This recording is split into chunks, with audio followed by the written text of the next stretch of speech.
கர்த்தருடைய பரிசுத்த நாமத்திற்கு மகிமை உண்டாவதாக. இன்றைய வசனம் ஏசாயா 43:18-19.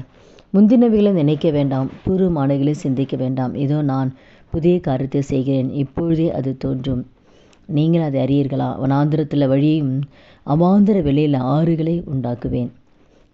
அந்த வார்த்தை கேட்குற ஒவ்வொருத்தர் வாழ்க்கையிலையும் இதுவரை நீங்கள் நடந்த ஒவ்வொரு பாதையும் அது கண்ணீரின் வாழ்க்கையாக இருக்கலாம், அவமானத்தின் வாழ்க்கையாக இருக்கலாம், நிந்தைகள் பாடுகள் ஒவ்வொருத்தர்கள் மத்தியில் நீங்கள் கடந்து வந்திருக்கலாம். எங்கே பார்த்தாலும் தோல்விகள், ஏமாற்றங்கள், எங்கே பார்த்தாலும் அன்பு கிடையாது, எல்லா பக்கமே துன்பத்தின் பாதை கடந்து வந்திருக்கலாம், தரித்திரத்தின் பாதையில் கடந்து வந்திருக்கலாம்.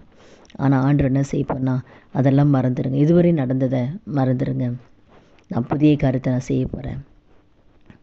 பூர்வமானதை சிந்திக்காதீங்க, முன்னிலைகளை நினைக்காதீங்க. ஒரு புதிய காரியம் உங்கள் வாழ்க்கையில் தேவன் செய்ய போகிறாரு. நீங்கள் நினைச்சு பார்க்காத எட்டாத ஒரு பெரிய காரியத்தை ஆண்டு செய்ய போகிறாரு. வனாந்திரமான உங்கள் வாழ்க்கையில் ஒரு வழியை கர்த்தர் ஆயத்தப்படுத்த போகிறாரு. அதனால் கூட ஒரு புதிய துவக்கம் உங்கள் வாழ்க்கையில் உருவாகுது. ஒரு புதிய நன்மை ஆண்டு உங்கள் வாழ்க்கையில் செய்ய போகிறாரு.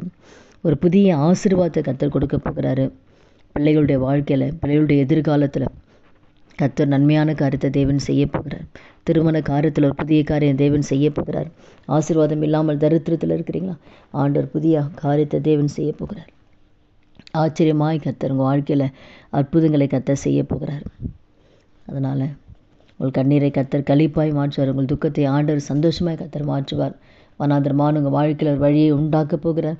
அவாந்திர வெளிகளை ஆறுகளை உண்டாக்குகிற தேவன் உங்களோடு கூட தான் இருக்கார். உங்களை நேசிக்கிறாரு. சோர்ந்து போகாதீங்க.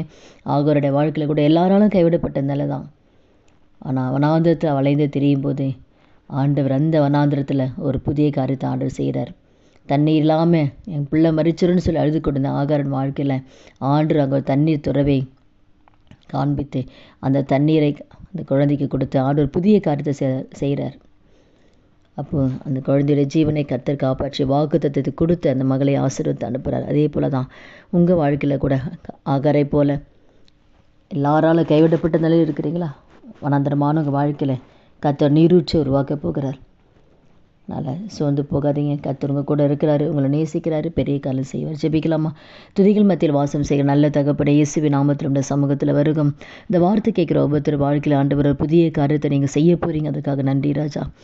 ஆமி அவள் கடந்து வந்த பாதையெல்லாம் ஆண்டவர் அப்பா, அவங்க சஞ்சலப்பட்ட நாட்களுக்கும் துன்பப்பட்ட நாட்களுக்கும் சரியாக நீங்கள் மகிழ்ச்சியாக்க போகிறீங்க. அதுக்காக நன்றி செலுத்துகிறோம்.